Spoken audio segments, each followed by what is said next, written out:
Assalamualaikum warahmatullahi wabarakatuh. Perkenalkan, saya Wahyu Ningsih dengan NIM 06131282328048 dari Program Studi Pendidikan Ekonomi Fakultas Keguruan dan Ilmu Pendidikan Universitas Sriwijaya.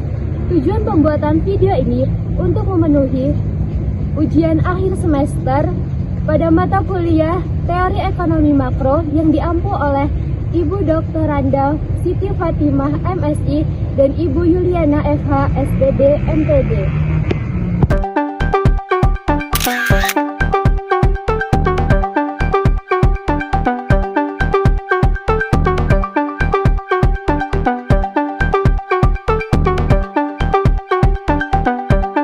Baiklah, saya akan mengulas studi kasus mengenai krisis pangan dan ketergantungan impor sebagai ancaman ketahanan ekonomi Indonesia 2025.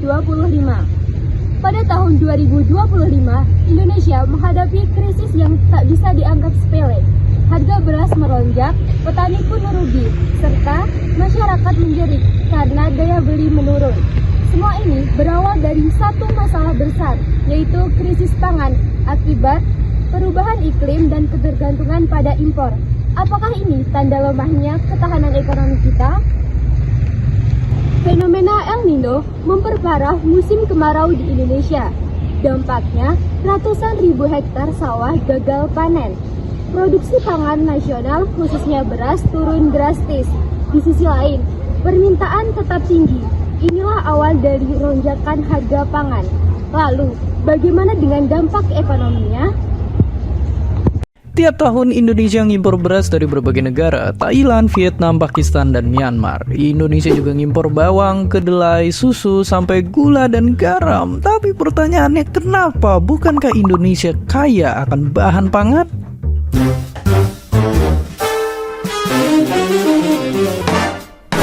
Jawabannya ternyata karena hasil pertanian kita nggak cukup buat menuhin kebutuhan ratusan juta masyarakat Indonesia. Misalnya, kedelai. Tahun segini, produksi kedelai dalam negeri cuma bisa buat menuhin hampir 7% kebutuhan nasional. Terus tahun ini diperkirakan tingkat produksi beras bakal merosot tajam, bikin Indonesia harus ngimpor 5 juta ton beras, paling banyak di dunia.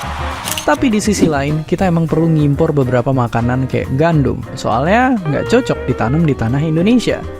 Jadi ya, singkatnya Indonesia masih perlu impor bahan makanan biar kita nggak kelaparan.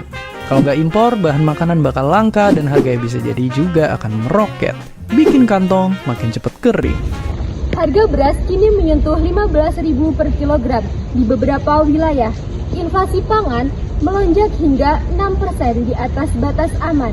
Akibatnya, daya beli masyarakat menurun terutama di kelas bawah. Petani justru merugi karena gabah mereka dibeli murah, kalah saing dengan beras impor yang membanjiri pasar. Lalu, bagaimana dengan respon pemerintah? Respon pemerintah dengan cara mencoba menstabilkan harga dengan mengimpor beras dari negara lain dan memberikan bantuan sosial. Tapi ini hanya untuk solusi jangka pendek. Di saat negara eksportir mulai menahan stoknya, Indonesia menjadi semakin tergantung.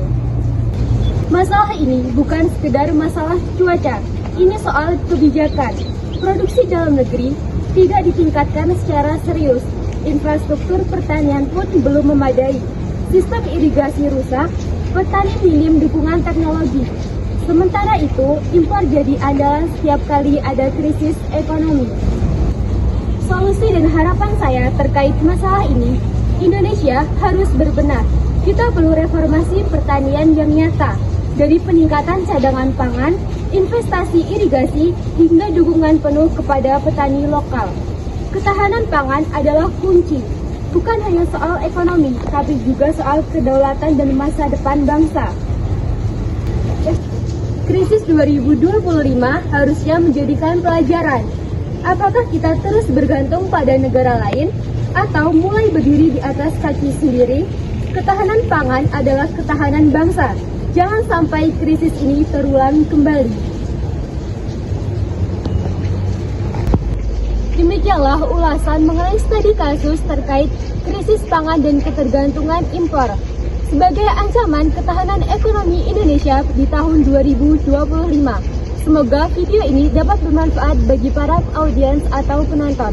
Terima kasih. Wassalamualaikum warahmatullahi wabarakatuh.